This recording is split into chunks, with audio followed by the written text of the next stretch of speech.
मंडळी हे बघा मस्त बासमती राईस केलेला आहे आज पारसला टिफिन 11 सप्टेंबर।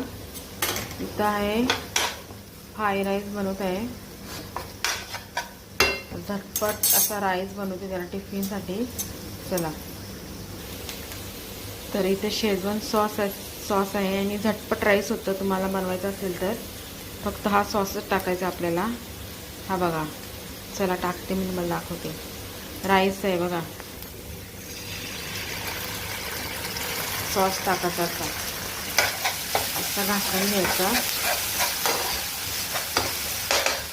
तर सॉस झाला ना राईस टाकायचा आणि सेकंड टिफिन इथं बघा गरमागरम चणे बॉईल केले, तर राईस टाकला बघा असा मी।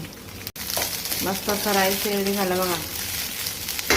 चला चला मंडळी टिफिन रेडी, मोदक दिले, चणे बॉईल आणि राईस।